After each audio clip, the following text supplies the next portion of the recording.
Hi, my name is Emilia Diaz, and today I'm going to be talking about neural rendering. So, I chose this talk for a couple reasons. Mostly because when I looked at all the list of all the topics we have gone over in this class, I really wanted to find a way to talk about graphics. And I knew that there was technology that involved AI, and I went down the rabbit hole and I discovered neural rendering. Now, we're going to be talking about large language models, as we've done in this class, and neural network based technologies, as basically there's kind of like this sort of arms race, right? Everyone's trying to figure out how to best utilize AI and neural networks to kind of justify not only all the spending and investments that everyone is making, but also it's kind of a competition on who's going to get there first. Um, and neural networks is a very interesting one in the world of real time rendering. So that's what we're going to be talking about. So before we talk about neural rendering, we do need to talk about what is real time rendering. It's a really important concept that kind of is the backbone of this entire conversation. And real time rendering, according to Real Time Rendering 4th edition, kind of like the leading textbook on the subject, which is real time rendering is concerned with making images rapidly on the computer. Essentially, real time rendering is when we're trying to render graphics in real time. The most usual application is video games. Um, and that all happens as part of the rendering pipeline. Now, this is a Vulkan rendering pipeline. A lot of them have very subtle differences, but we kind of can see that rendering has multiple steps. Now, all of these steps takes up kind of like time to process and basically push through the GPU and then output the graphics, right? And in order for it to be real-time graphics, it needs to be in a specific amount of time. Now, when looking at this, um, we basically are constantly asking the question, how do we optimize to get better graphics? Because of course, like a pre-rendered movie is going to look better than a video game because they don't have to render it real time. So that leads us to neural rendering. So essentially, it's like instead of using like an algorithm or coding to generate photorealistic images, you use the rendering pipeline, you combine it with a neural network. So instead of coding to figure things out, you use data to specify things. So for example, like texture or like material properties, right? Like for example, the specularity of a piece of metal, instead of writing a piece of code that would simulate a piece of metal, right? Because programming in graphics is just approximations to reality. You approximate it by having a neural network essentially provide those properties to the item already put in the graphical 3D space. So we're going to be focusing on NVIDIA. And NVIDIA is an American semiconductor company. It accounts for 92% of the discrete graphics market. And they've basically have been one of the first companies to really utilize neural networks. And as a matter of fact, it's already available. You can use the things we're talking about today. So while there's other more detailed research, I'm just going to be talking about like what is starting to be marketed, and it is being talked with consumers. And we're going to be looking at two. There's a few more neural rendering techniques, but I think that these are the ones that I find have the most useful application as to when it comes to um, graphics and the rendering pipeline, which is neural texture compression and neural materials. So, looking at neural texture compression is basically when you store the texture in a way that uses a neural network instead of, like, for example, attributing RGB values.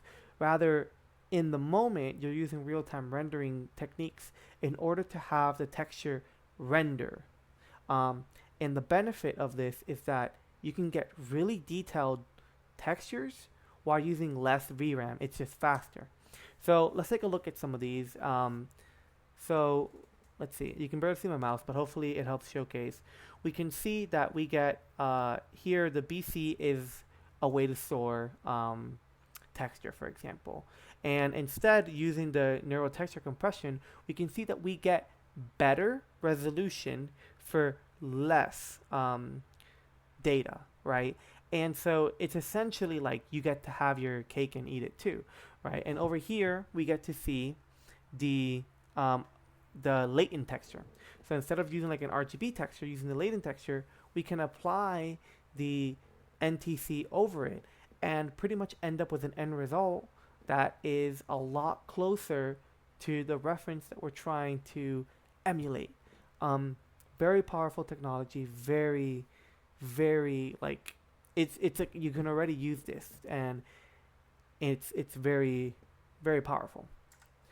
Now, looking at neural materials, which for me I'm more excited about, is when you use it to ascribe properties. You use a neural network to ascribe properties to a material in the scene. And a lot of materials in programming can have like really complex like material graphs and like these complicated behaviors because the real world is very complicated and it's very hard to get that level of nuance that one would want, especially when you're making, like, for example, like a very photorealistic video game.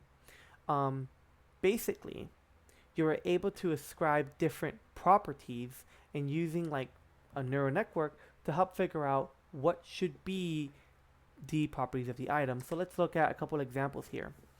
And you can see that the reference here being loaded, and here is the neural material, which is it's like, it's really fast, right? Like the way that the speed which a lot of these very complicated images are being rendered is kind of insane. And like, look, like even like the different layers and neurons, right? Like this still looks good.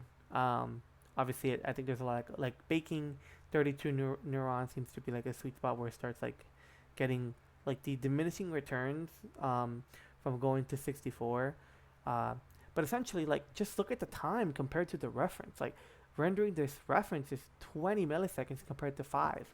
And basically, what was very clear and apparent to me is that as this technology is being adopted, video games and virtual simulations are going to look, you know, pretty much better than ever.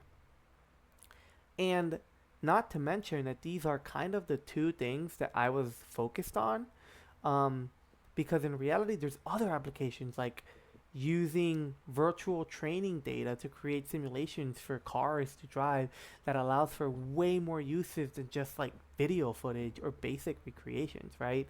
We're talking like face AI, like pushing through the uncanny valley of a face, which I actually have a picture coming up, which you do get to see that. Oh, here's the image I was talking about. The face recreation AI, pretty much taking the image from a game to try to make it look more realistic. Just one of the many applications being researched. So, in conclusion, as we live in this world that's more and more driven by AI and neural networks and large language models, we're trying to push the boundaries and figure out different ways that we can use these technologies to make our lives easier and better. And graphics programming is no different. You know, in this presentation, we covered specifically neural texture compression, neural materials. And it's only beginning to show what is possible. I mean, give it 5, 10, 20 years. Who knows what sort of boundaries we'll be pushing in our video games and our virtual realities and simulations.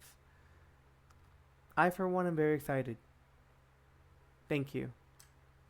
And here are my references.